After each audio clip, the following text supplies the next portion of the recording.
What's up, everyone? Welcome back to the Artist Coaching Podcast with the Are we one and live? only pro golfer Jay Hardway. Fitliced? What's that? Titleist. Fightlist. Titlijst. Titleist. Zijn we al online? Titleist. Yes, we're online. Ah, we're online already. Okay, hello. Yes. You were right in time. No gossiping then. Perfect. No gossiping, by the end of the show. Unfortunately. Yeah. How have you guys been? Talking about gossiping, I just got an Instagram comment. I've been accused of having a ghost producer. Really? Yeah. And who's the ghost producer? Well, he left. This is how the comment went. Someone said, because I posted like a darker/deeper song on my reels. Oh, yeah. And someone commented like, no, this is not Jay. I don't like it. So I said like, well, this is also Jay. So you don't have to like it, but it's also Jay. And then they said like, oh, okay, but you should I love your old stuff like Vibes and Stardust or whatever. And then someone commented on that saying like, oh yeah, but his ghost producer is gone, so he will never sound like that again. And I was like, I've never had a ghost producer, so that's funny. Was that the main reason why people thought your sound was changed? No, I don't know, but it's such a funny thing that someone, first of all, takes time out of their day. First of all, has that thought, I have a ghost producer, and then it's then so in their head, and they have to comment on it. They take time out of their day to comment somewhere inside the comments on someone else. He had a ghost producer, but now he's gone. It's just, funny. And even then, like I always, like why is it so bad if you have a ghost producer? Because if you look at the pop music industry. Yeah, but I think it depends on how do you carry it outward. So I always am very clear. I make things myself. I have someone else for mastering. And if I made a track as a collab, you will see it on the credits and I will tell about it. But some DJs are just like, look how I made it. And then they go into, like we talked about before, they go into the project and it's all WAV files. And then Ralph says, there's no MIDI, bro. No way in hell you made that. So yeah, it's a fact. I was actually talking about this with one of my clients last week, that it's so weird that somehow music producers and DJs tend to think that they have to do everything by themselves, right? You need to be the content guy, the mixer, the masterer. Oh. What? Yeah, I think so. Yeah. Yeah, but it's weird because if you think about singer-songwriters, for example, or Beyonce, she doesn't do everything by herself. Or, like in pop, it's kind of more accepted that there's a team working on a song. Yeah, but you don't gotta... that's the wrong... how do you say it? Comparison? Yeah, Comparison. because pop is popular music. That's not like a certain sound, a certain genre. Everything can be popular or pop. But let's say Metallica, a rock band, or Green Day, also a rock band, they're more dependent on how they sound.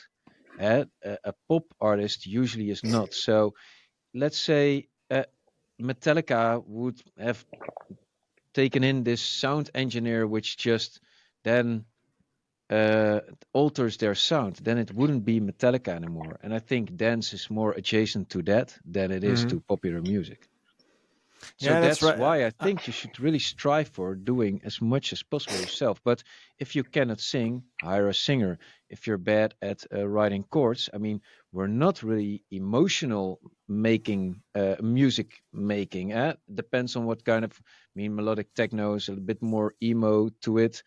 But also it's a little bit less personal, the emotion that's in the dance music. So I would say, if then you would take something from somebody else, take the chords, for instance. And because it would be weird if you sing about a heartache because your dog died, but you never owned a dog. Yeah, that's just a little bit fake. Also, that happens. Yeah, it's a little bit what also people expect from you. Sometimes if you're faking that you're producing it yourself and then people find out you didn't, that can be like a real like almost stab in the back of your fans, you know. But if you're very open about how you work, then it's like I then think even having a ghost producer wouldn't even be weird.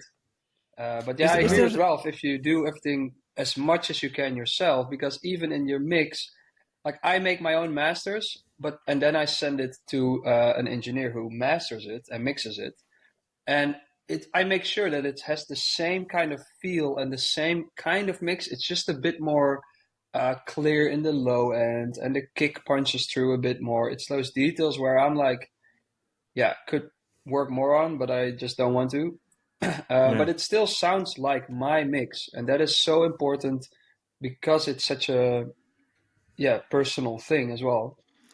Is there an artist out there who is open about the fact that he has a ghost producer, like a DJ or a music producer who's openly about it? I mean, it's weird. Like, you're not gonna mention it like it's being a flex. Like, okay, guys, hey, listen to my new song. I had my ghost producer made it. That's not also what it's about. I mean, being an artist is also a little bit make believe and telling a story. True or false doesn't always matter. And yeah, fuck it. But you could present it in a different way, because I do have a name in mind, but I'm not going to mention it. You could present it in a different way, as in you could say, me and my team have worked on this song. Right? Yeah, but still, you can just, I think, here's my new song. Yeah. It's like Ralph said, a part of it is make believe. If you're always touring the world, there's going to be times when you're not too happy or a bit tired. You're not going to show that, you know. And I think part of that is fine. I think it's fine to hide that a little bit, because for people, you're someone to go to online or to a show to just have a good time, and not. That's why I also think like the whole. I mean, it's good that mental health is discussed, but as an artist, you're also there for just entertainment, you know? So it's like you kind of pretend to not be tired on a show sometimes, just so that the people who you're entertaining have the best night. So that's part make believe. That's just part of the industry, I guess. Yeah, Israel Carter in the live chat also says, why isn't there more transparency in dance music when it comes to ghost production? It seems weird when people try to hide it. And that's exactly what you say. Like, you shouldn't try to hide it. It's like, be open about it. No, that's true. Just give them credit. But there's a lot of tracks out there where people don't even get the credits. And I'm really sure that's going to be the favorite artist of some people that hate ghost producing. Yeah, I also don't get it. Just credit people where credit's due, but I wouldn't go as far to just say like, hey dudes, didn't do shit on this track myself, but I'm gonna present it anyway as being mine. Yeah. Yeah, I think your label and manager will have a call with you, like, get that shit offline. Beyonce doesn't make her own music also. She sings, maybe she doesn't. You mean write the country, all the texts and the country singer? Oh, that one she did make, yeah. Yeah. No, but you mean Beyonce, the country artist? The Grammy, yeah, the yeah, Grammy of artist. Course. No, yeah. The country Grammy artist. No, but she can do it all. It's pretty weird if you think about it, that with like pop, as in Beyonce, it's okay that she has a songwriter, a lyric writer. No, but she sings though. So I get the frustration if a producer is not what are you doing then? Are you just there as a clown, you know, on the stage? Yeah, like so Beyonce, she owns the skill. She has a skill, and like yes, there's demos and it's all produced, and then she comes in a day to record the vocals, but that's what she does very well.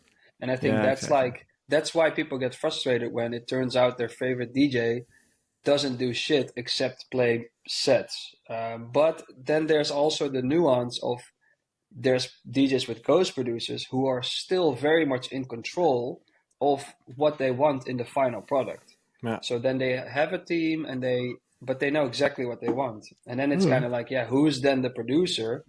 Because that's then the question. That man. Yeah. Does that. Does that. And now.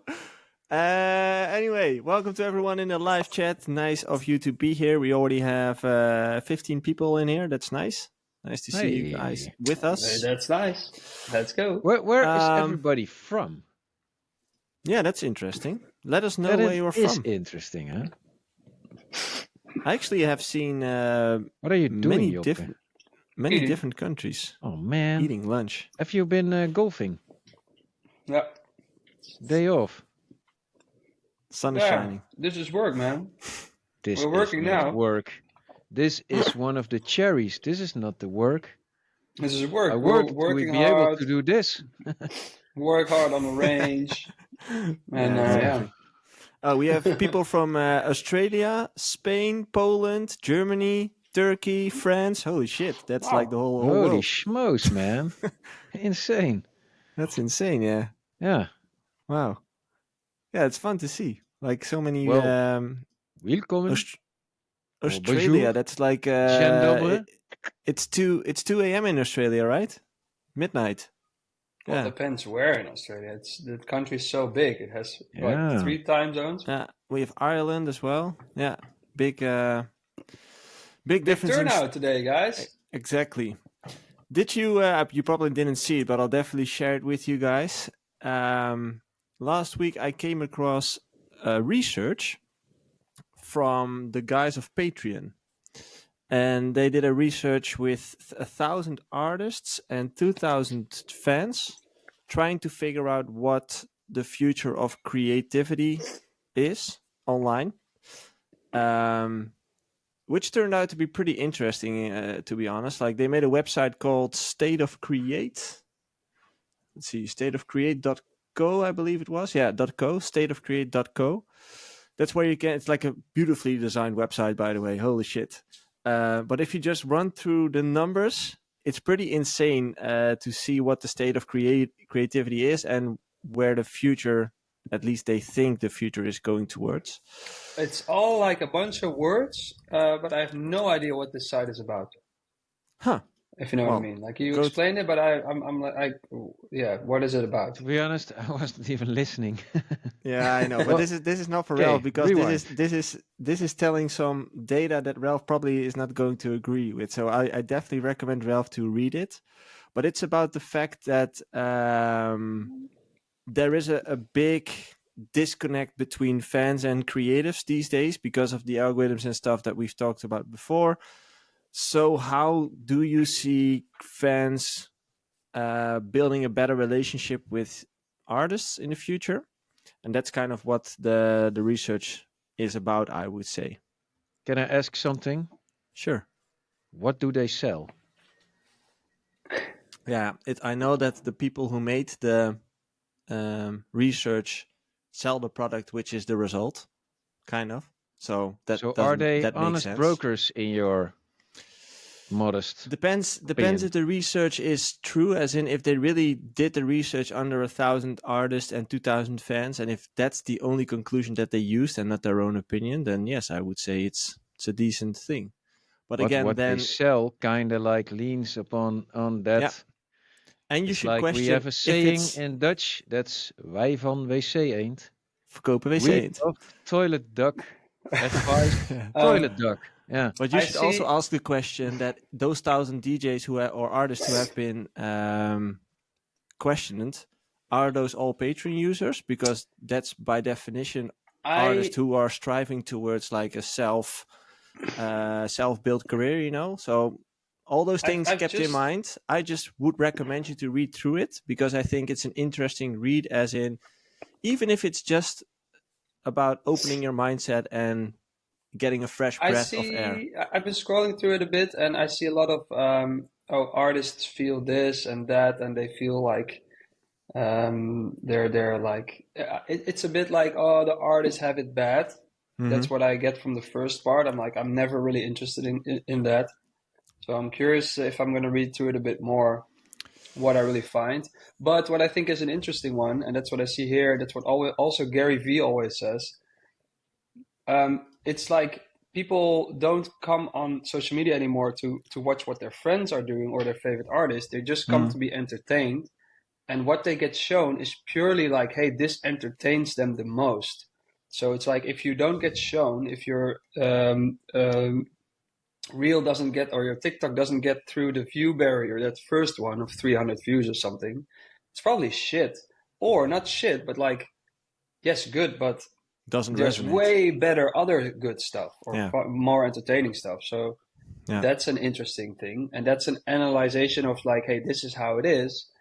But I always think like that, oh, I'm a creator and it's so hard to blah, blah, blah, blah, blah. Yeah, that's research like such a victim mentality. It's not necessarily about that. It's more about just spitting facts as in all the things that have changed over time. And it's mostly about how can you build that deeper relationship with your fans over time? Because what I thought was an interesting take is that building a brand over time is done by consistency. So you build a relationship because you see each other more often, right? You become friends because you've met each other 1,000 times.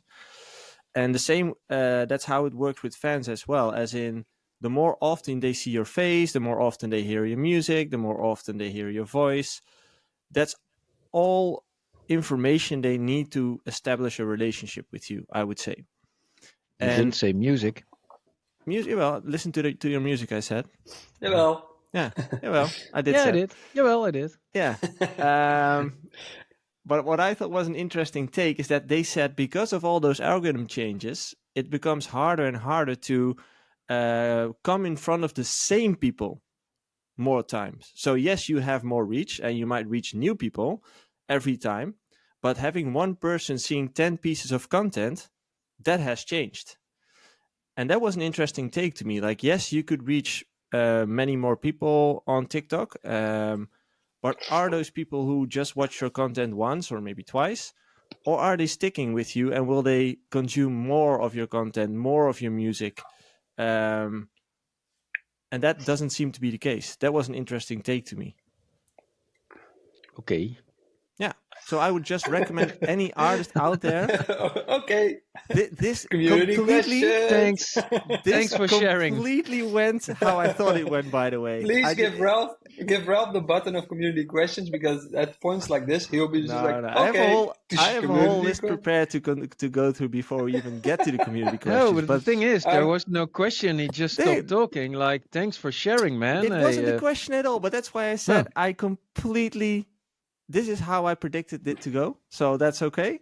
But I do recommend any artist listening right now to go to stateofcreate.co and read the stuff, because I think there's some valuable insights that can make you also a smarter, more prepared artist for the future. Think about what you want to accomplish when you do something. Basically, so if you're going to make content, what do you want to accomplish with that? If it's that's what you should think, and then you can research like how does all these algorithms work. But I think like if you're going to just, of course it's good to just make content, but also you want to kind of have a plan of like, I want to show this or that, or my goal is to attract this many more followers. Or if there's no goal or no like, then yeah, good luck. It's going to be a fine, but yeah. Gonna be a little bit harder. Let me just take that as a clip of the week. Where is it? I actually like that you said it's people more and more want to be entertained. Yep. I'm actually the same. I go online to just watch shit I like, you know? Yeah. Scroll through. Wait, let me take this videos. Let me take this as a clip of the week. Here we go. An artist needs essentially more than discipline or even talent. Is a perspective. So if you are always changing what you do based on what other people say, you completely lose. Hey everyone, what's up? Hey Joey! That was my own story. Hey, hey everyone! That's a nasty shill. That's like, hey man, that's guerrilla marketing right there. A very nasty shill. I all got you right there. No, I shared that clip from Lady Gaga earlier this day because I thought it was interesting, as in what she says, like, yes, you need discipline and yes, you might need talent, but the most important thing is that you... Yeah, but you did cut it off right where she was going to make some sense. So when you open the reel and... What she essentially said was, if you keep changing your genres along the time and you keep adapting to the trends and you keep changing your sound over time, you will lose yourself in that hole. So she recommends to stick close with what you want to do and keep doing that aside from what the world around you is telling you to do. Because otherwise you don't have a personality, right? You're just following trends. And that's what I thought was an interesting take, so that's why I shared it. But I would love to hear your comments as always. I'll just find the mute button.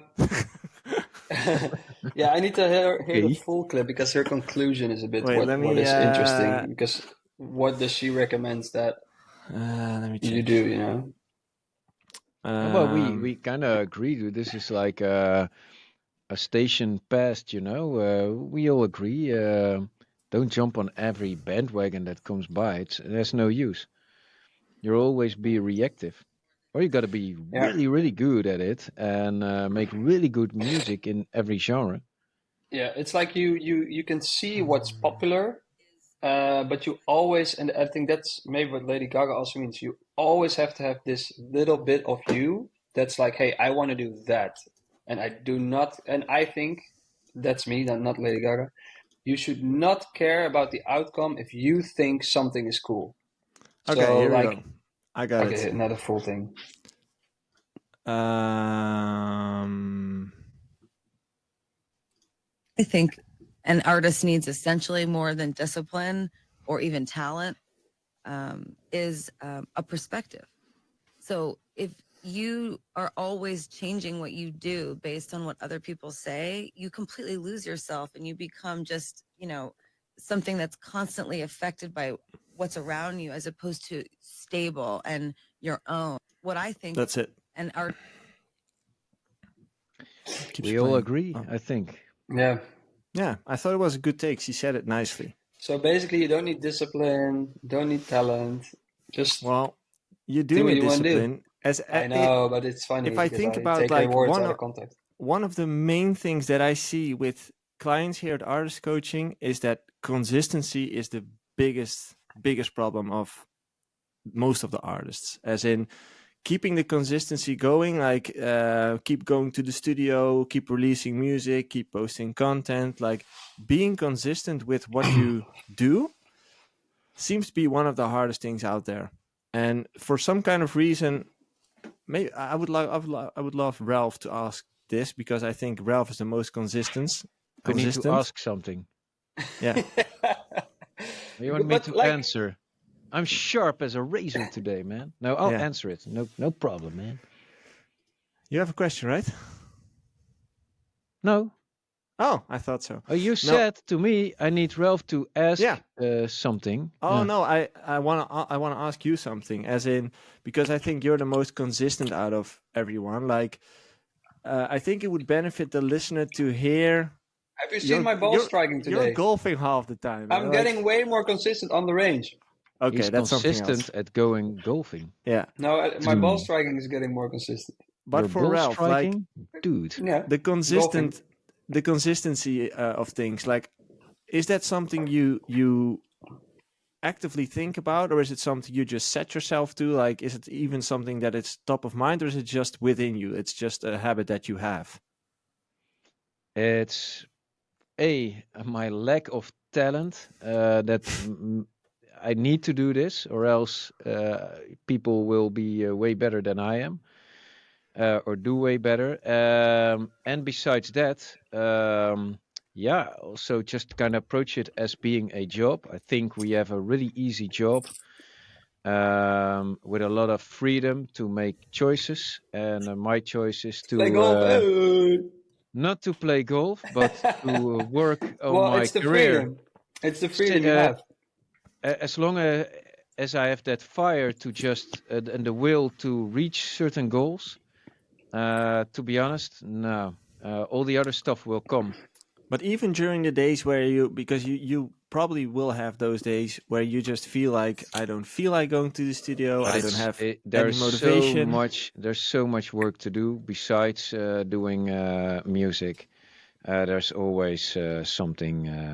And how was that in the early days of the career? As in, because now you might have a lot of other things to do. Well, the work was there back then, but I just didn't see it and came at a certain point. But what kind of work are we talking about? Everything from marketing, posting content is one of the things. Cutting the videos, make them suitable. Then you have the whole administration part, fiscal. People just depend on you. You have to pay taxes in basically the whole world. You want to see some of the revenues back, which is also a possibility. Doing a lot of that kind of shit. There's So always running a people business. asking things from you. It's not only Bassjackers. We do have other projects. Yeah, it's also just sometimes I actually was now for an hour browsing to see if people supported our tracks here and there, and I saw some cool things, and then I send it to everybody, and it's for good morale. Like, hey, he or she played our music, which is really cool. Yeah. Okay. So it's not like something you have to work on. It's more like something that comes very natural to you. I'm basically perfect, man. And how's that for you, Jay? As I in, only lack talent. That's the main problem. yeah, but that's okay. How's that for you, Jay? As in, you are completely different when it comes down to The exact consistency. opposite. I have so much talent. I don't need to work for it. I just go golfing. I'm just way too good at music production. Yeah. No, but how's that for you? Well, I'm beginning glad of he my doesn't career, do so much. It would be so unfair, man. beginning It of would my be career, so demotivating for the rest of us. beginning of my career, I was like every spare hour I remember making music because I just wanted to. I was just always doing that and always making time for that. And that stayed the same until basically I had kids.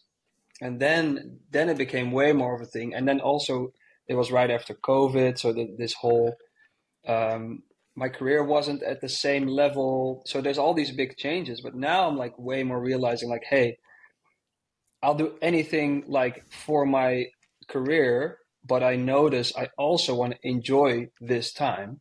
So I want to make sure to have a nice balance between work and private life. So like I want to be able to play golf because that's not just like, oh, that's only a hobby and I'll do it when I'm 60. I really just want to have that part of me as well, just like spending time with the kids. Are you going to the studio then later today? No, I just work from home rest of the day.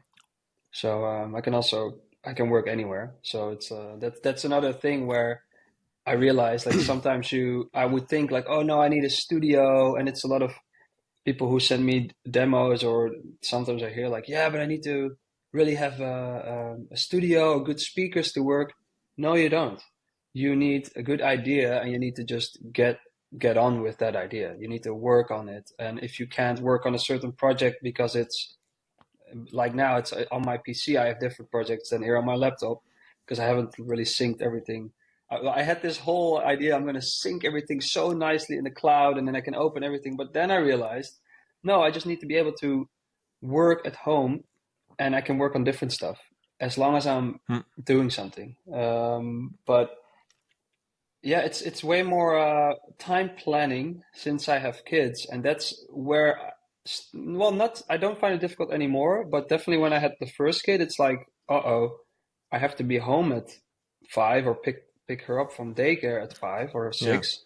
Yeah, need some structure. That's where it really changed, because before that I was working a lot, but it was whenever. So, hey, I'm going to the studio at 3 p.m. and I work till 3 a.m. And now it's like, I need to be there at 9 because I only have till 5. So I need to make sure to spend all those hours. Or it's actually fun. So. Because to me, it's the complete opposite, as in the fact that kids came into the world made my life much more structured, which made consistency much more easy. Because there is a rhythm, because there is a pattern, it became much more easy for me to say, okay, I'll be at the office between 9 to 5, and like from 5 to 7, I'll be cooking and picking up the kids, and maybe some work in the evening, but I tried not to. Yeah, I just found that switch hard from creating whenever I felt like it, which was still a lot of hours. I think that people don't really always realize it. You just have all that freedom, but the hours are still in there until like, hey, now at 9 you better be productive. That's the big switch where I had to learn to let go of wanting to always create and just create. And it sounds so tegenstrijdig. It's so like it directly goes into each other, but counterintuitive. Yeah, but it works. You just need to start and just keep going. What Ralph said as well, like I kind of get that with the creative part of the work, so the creative part of making music, but what about the marketing and the emails and the demo checking? Like that's something you can schedule, right? So you can do that in a consistent way. Is that something you do? Yeah, more and more. But that's where like I like I said, this year is more of a switch in that, where I'm like, before I go to the studio, I think of what am I going to do today. So I write it down in my little notebook that I still use. Nice. But that actually works and that's also because of one thing I read in a book Joey once said about distractions. I don't know exactly which book, but Indistractable. It's a really like book where you're like, yeah, those are all open doors. It's really like everything. I already knew that, but there was this one thing. It was like, hey, it's way easier to get distracted if you don't really have a plan. So if I'm not like, even if I just write down today, I'm going to start a new project or a new idea for J Hardway, let's say. If I write that down and I'm like, I'm going to do that, I actually do it. But if you don't really write anything down, you're just like, oh, I'm just going to be creative because that's how you can be creative. Then it's like, hey, there's someone else at the studio and oh, let's go get lunch. And that's how you get, at the end of the day, you're like, what did I do? So that's where I really learned to be like, no, today I'm going to do that. That's my plan. Not like to the minute, but at least more focused. Yeah, way more focused. Yeah. But that's also just a learning process of having kids and you need to divide your time. Yeah. So I'd suggest everybody have kids. But if you if you really want to be creative, hold it off. Keep it in your pants. To everyone in the chat right now, let us know how you deal with consistency and if it's an easy thing you deal with or if it's very much a struggle to you. Bjorn has a good tip. He has, but he reacted that before. He said FIFA. Yeah, Bjorn said FIFA. That's a great distraction. Before we go to the community questions, we go to the ads. Did you guys already download? If you go to artistcoaching.com, then on the main page, you see the free scorecard. So if you want to check out what the status of your artist career is, where you are and what you might need to work on, you can download a free PDF there. And you can find out where you are. PDF, yeah. Download your free PDF right now. Very old school. Very old school.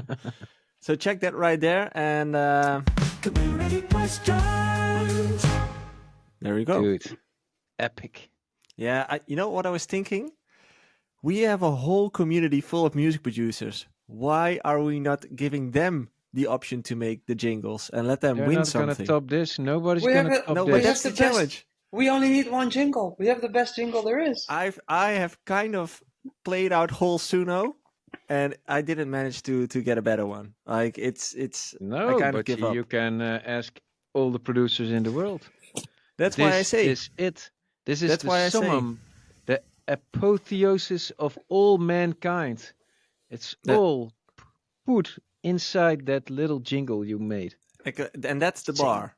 That's the bar. So if someone feels free and feels the urge to make another jingle, like good luck with that.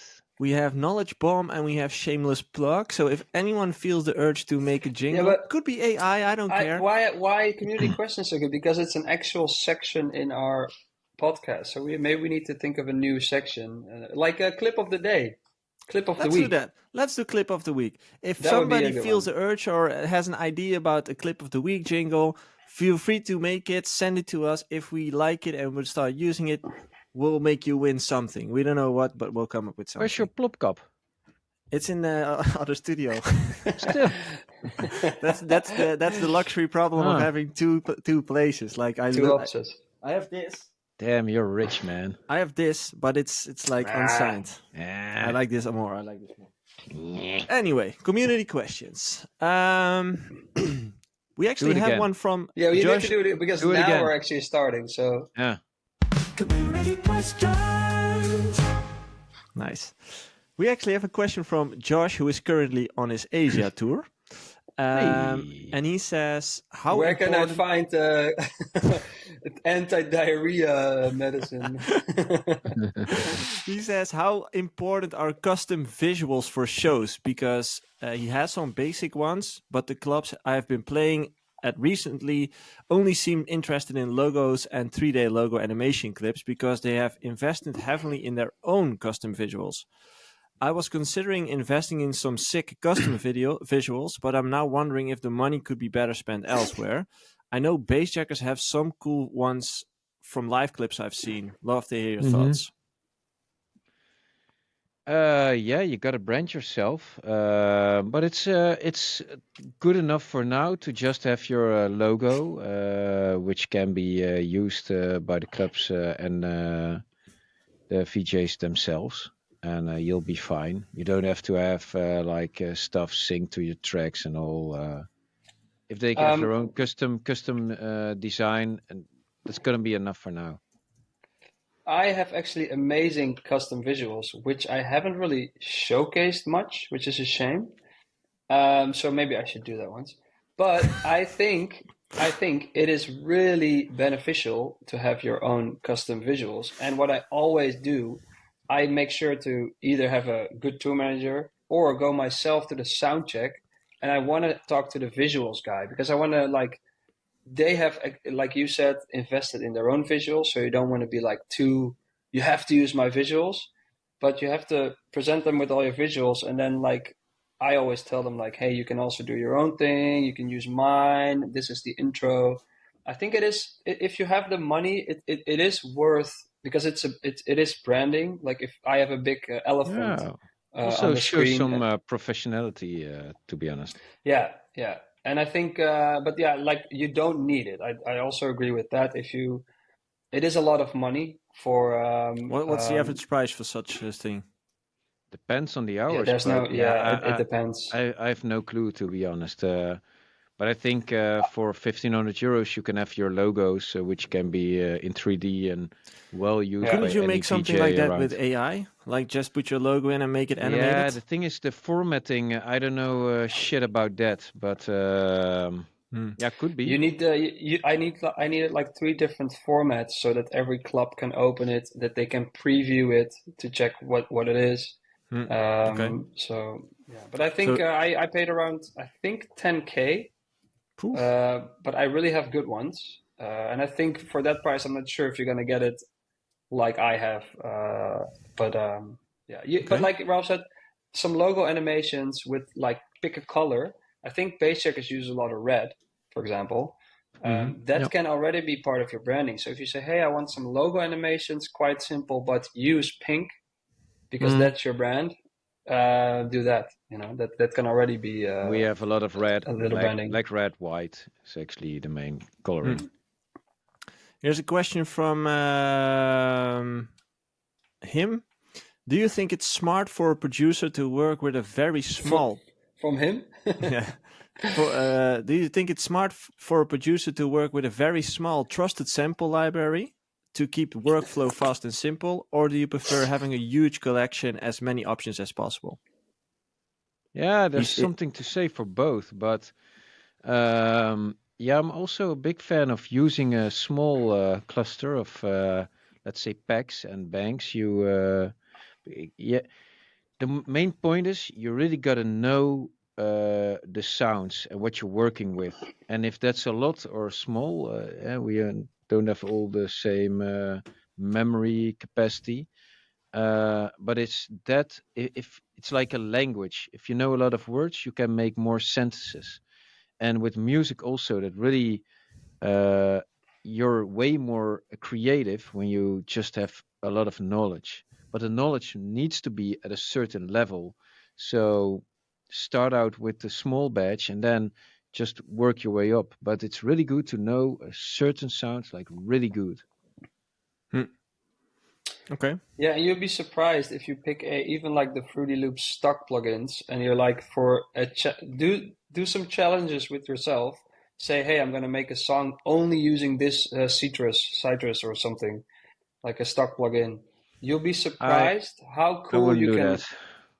No, maybe not citrus, but you'll still be surprised. Way better, and no, you should no, always no. use serum. This is wrong, very wrong. You'll be surprised how much creativity you'll spark if you only use one shitty plugin. And coming back to Ralph saying you need to know your sounds, also a different plugin like Serum has a certain type of sound that you might not want for your production. I think, for example, for me, Serum is pretty like harsh and pretty precise, and sometimes you don't want that. For example, It's a bit so too that's raw. also stuff you need to know about certain plugins. Yeah. But limiting yourself can be very helpful for your creativity for sure. Yeah, he mentions that's something we agree on. He says things about his workflow. So when it comes to workflow, I think having your own set really helps to create some efficiency and some speed in the process. But you don't want to get lost in keep recycling the same stuff, because that makes the whole thing very boring. Also creativity. So you want to keep triggering yourself sometimes every now and then to get inspired and find new sounds. Question from Jelly Boner. There he is again. How do you guys go about layering your synths? Do you find one main sound and layer around it, or smack different ones blindly together? Sometimes I find a cool lead, but I mess up the character when I add something to it. Yeah, that's like sounds really familiar. I have the same. Usually you just start with a bass sound, not a bass, but one sound that has a certain characteristic. Yeah, foundation sound, and you're searching for a certain characteristic that it has, and then you kind of miss stuff. You're first gonna see, can I find that in the EQing, or hey, put a sound goodizer on it, always helps.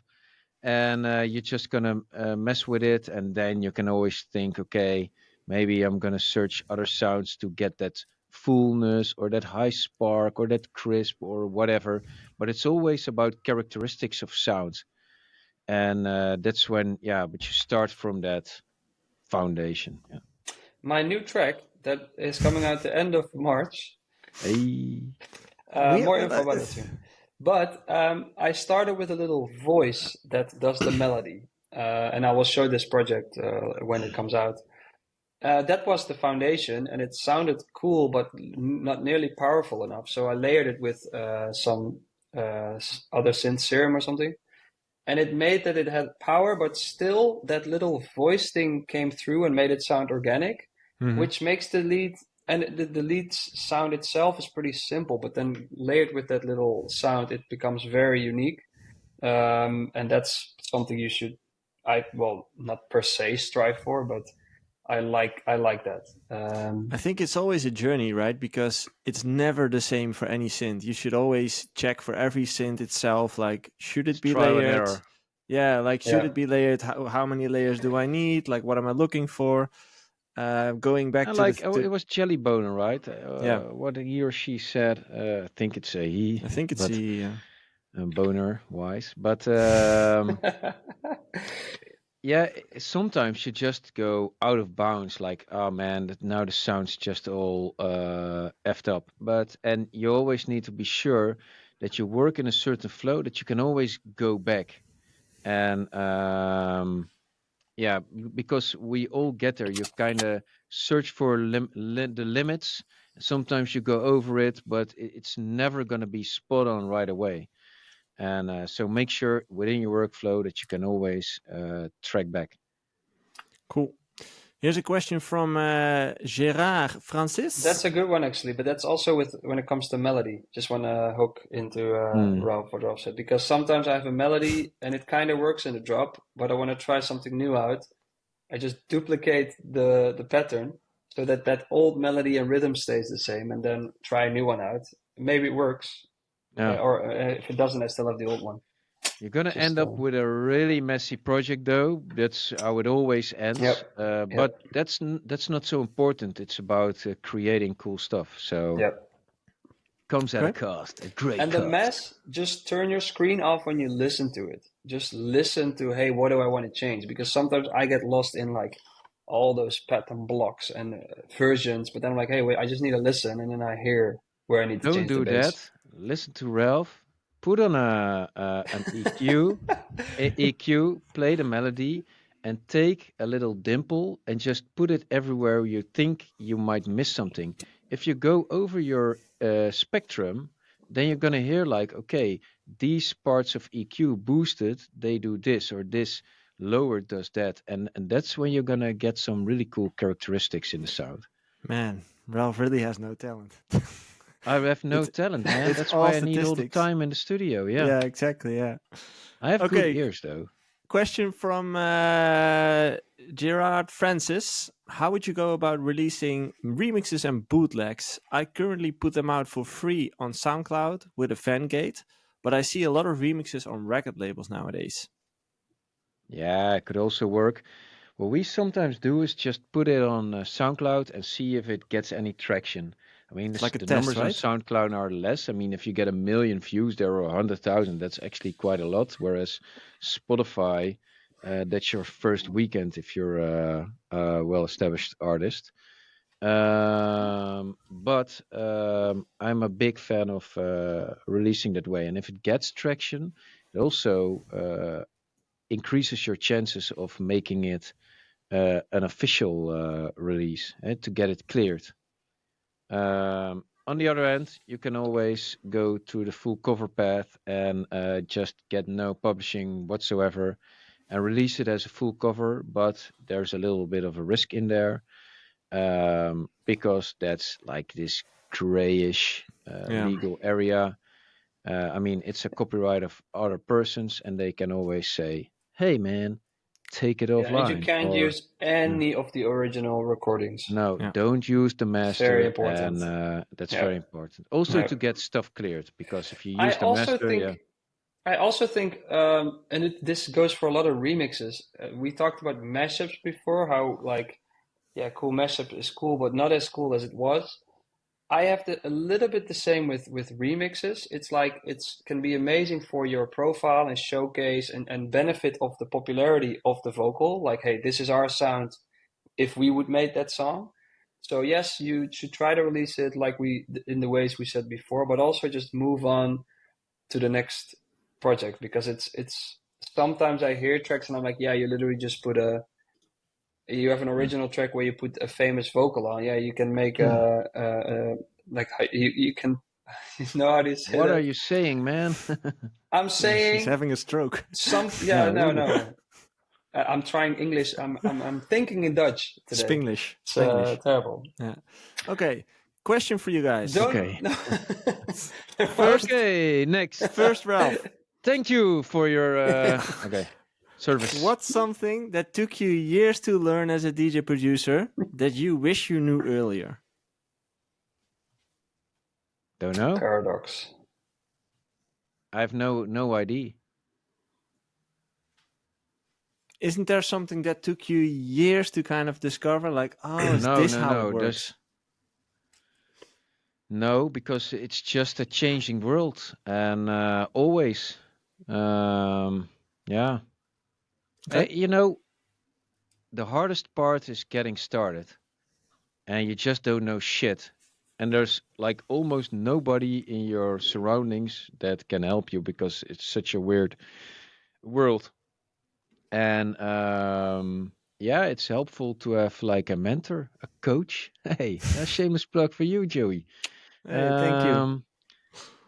It's important to get. It's a tricky world, and it's a complex world. It's not so simple as it sometimes seems. But there's nothing. No, I think in essence, all the stuff we do is simple, but you have to have like the coincidence factor is really large. So the more you do, your coincidence chances go up. You need coincidence to happen.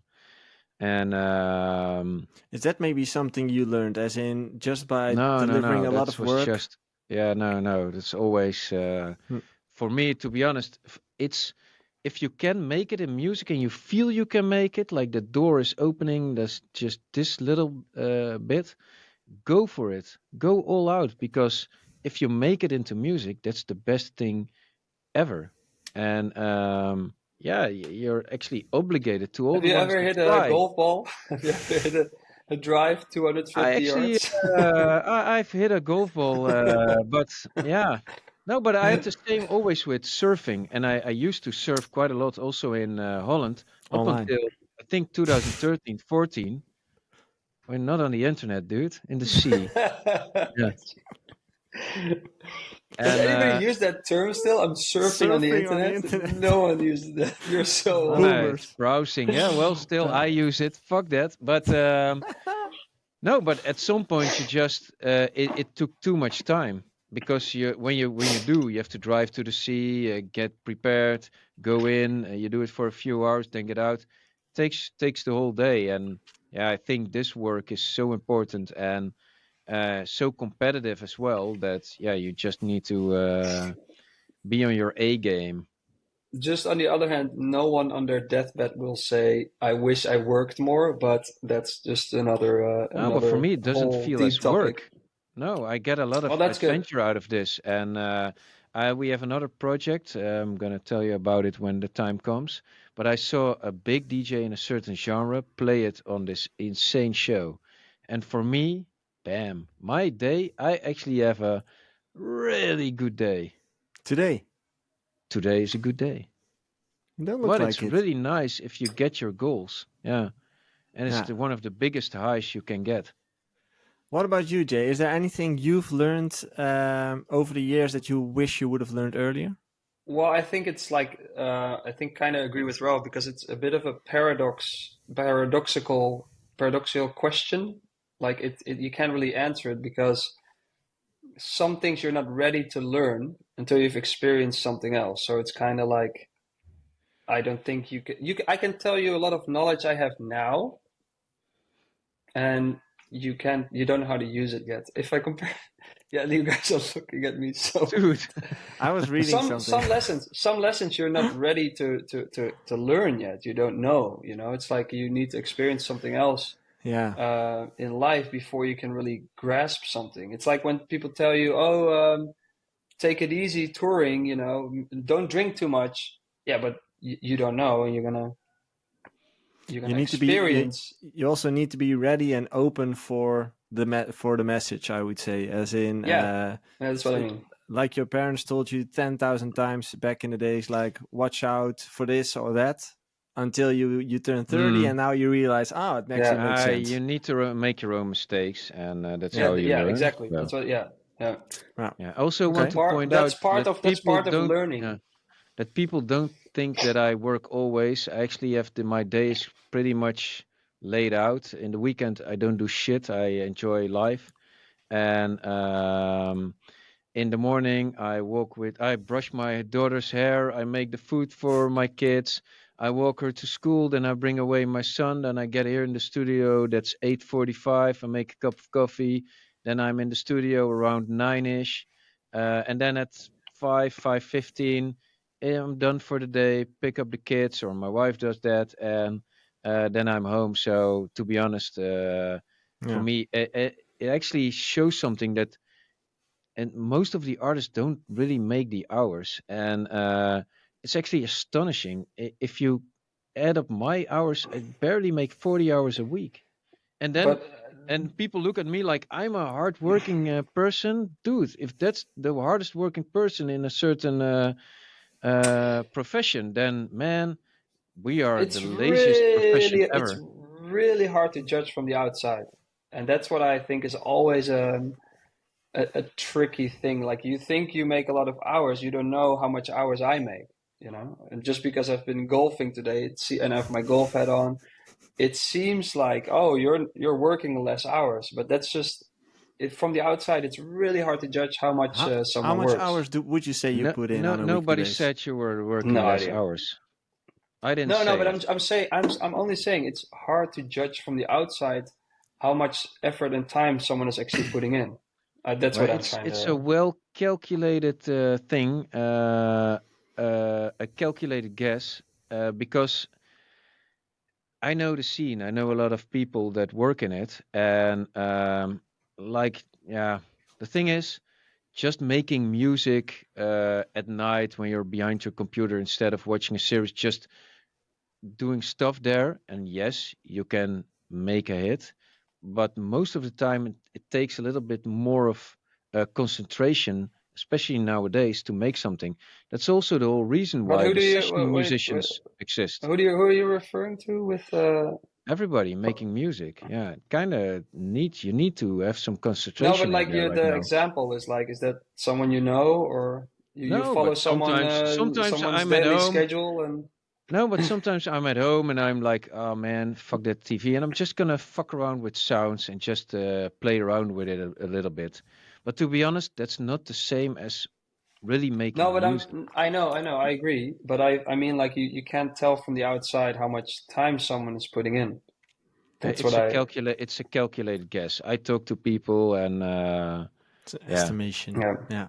Okay. it's an estimation. And to be honest, yeah, it proved me wrong. And to be honest, I also don't care.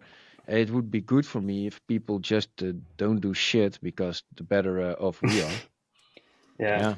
Well, it's just like with social media, you know, it's like that's why I think we also come back to the touring argument a lot. While I agree it's the easiest job in the world, it's not what it seems at all. And that's It's hard to describe. just it's not hard. Yeah, maybe it's just you Yeah, it's don't know. hard Like because it's friends in of the. mine were always like, "Oh, you're always on the beach, and you're always no, I'm always on airports," which I love. And but it's like you can't tell from the outside how much effort someone is really putting in or how much hours. So it's always a bit tricky to There are a lot of yeah. artists that when they are touring, they make a lot of effort to show everybody, like, hey man, I'm at the airport again, team no sleep, and all that shit. Yeah, Yeah. but that's 15 seconds of their day. You know, it's like you don't know shit about Yeah. anyone No, basically. I think us artists should be grateful of the position we're in and show more that we actually have a lot of choice in life, and that for that reason, that's a lot of reason to be really happy Yeah, and I not fully complain agree. and Fully be really agree. positive. And that's why I'm saying I think it's a really nice job to have. So if you have the possibility to reach that, go for it. I saw last week. I was. I don't know where it came from, but I saw another, like, I was a trend watcher, like some guy like whose business was trend watching, and he said like like in the future, the near future, um, having time off a lot actually becomes a status symbol. So you're already noticing that in culture right now, like it used to be like, oh, look at me working my ass off, Mm-hmm. and now it's more like I have the luxury to not work all day. So that's a luxury symbol. It's turning out to become a luxury symbol. So it's kind of fun to see how those mindset shifts are working right now. I know it from friends who go from 5 days work weeks to 4 days work weeks because I they have a can lot of afford it, friends. Yeah. and they're like, hey, you know what? That extra day, I love it, and I'm yeah, just gonna take it. Which so I guess that's Yeah. the part of the theory. Yeah, I guess so. Yeah. It's, Yeah. yeah. Let's see. One more question from the live chat from Israel Carter. Do you have Boom. expectations on yourself to release a certain amount of tracks throughout the year? Yeah, not to release per se anymore, because that kind of shifted. I'm a little bit like how do you want to present a track? Does it need to be released?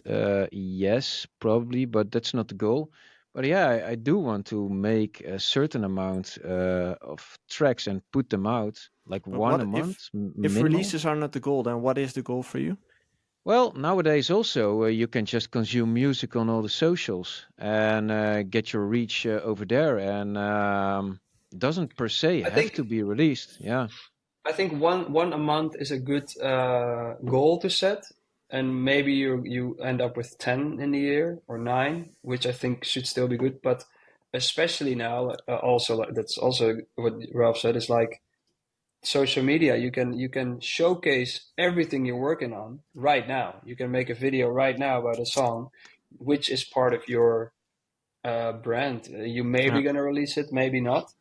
But if you have just the goal of one track a month, I think that's a good streven. I don't know how to say that in English. Something to strive for. To. Yeah, strive for. Yeah. Because then you set some kind of goals. You like, I'm going to finish the track. I'm going to upload it. I'm going to make an artwork.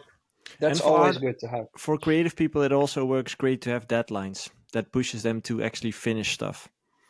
Because otherwise, when is it finished, right? So having a deadline really works to decide on if the track is done. Man, yes or no.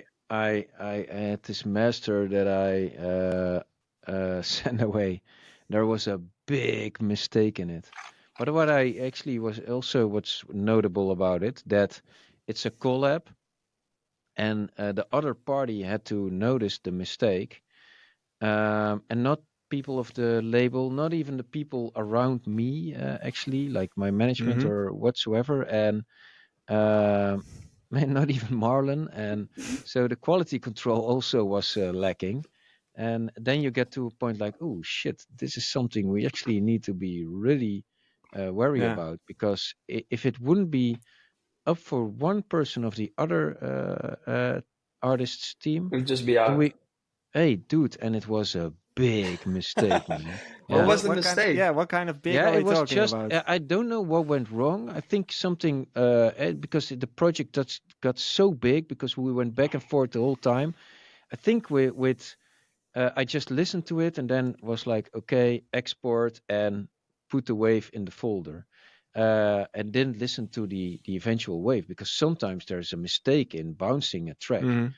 And or exporting a track, and it's like in the fourth or fifth second, like it just glitched all of a sudden, and it was so notable. Wow. It was just like, whoa, dude! Nobody listened to the end product. Yeah, exactly. Like if it were at the end, like it would have made sense, dude. But... Yeah. But those things are always going to happen though, because I then sent my parts out for mix and mastering. So I like bounce the whole extended mix, and then it's basically the same project that has the radio edit. So I'm like, you know what? I have the same settings here, export and send. And then he texts me back like, hey, here's the first mix, but I only have the extended because the radio edit was like 8 bars only, and no sound in it or something like that, or like only one sound. I just made a mistake exporting, and then you just like doing all these things, sending it out. Yeah, you're always gonna double check. Always double check the end result. That's all. Yeah, but that's a good thing, because I do the same as well. Sometimes you go into a project. Oh yeah, it sounds good. What are those extra 4 minutes of just listening through the whole thing once? You should nobody do that at the label listened to, they also should have quality control. And it shouldn't be up to you always to be fully responsible for the end product. Well, in the end, you are, right? Yeah. Yeah, but not solely. I mean, they also. Welcome to being an artist, I guess. Welcome to being an artist. But it was a new lesson, a lesson again. Lesson learned. Guys, thanks again for taking the time to be here. To everyone listening, thank you all for being here. We really appreciate you. We had 62 people tuning into the live stream today, so that's amazing again to see. If you're here and if you're not part of the Discord yet, make sure to join our Discord server, our little community where we talk about music and everything during the week. We also do Q&As. Actually had one yesterday, a live Q&A, which was very fun. I don't know what that is. I don't think I want to know. It's an elastic band. Last week we talked about Kill the Bus being here today, but we had to postpone that. So I think it was the 17th of March. I can see Ralph clearly now. Within 2 weeks, he will be with us. If you're a fan of this podcast, make sure to share it with your friends. Subscribe to the channel. Subscribe to Spotify if you want, and make sure to grab that free scorecard. Make sure to grab that free scorecard on the website if you want. Guys, see you next week. Hey, look at my nose. Ralph is...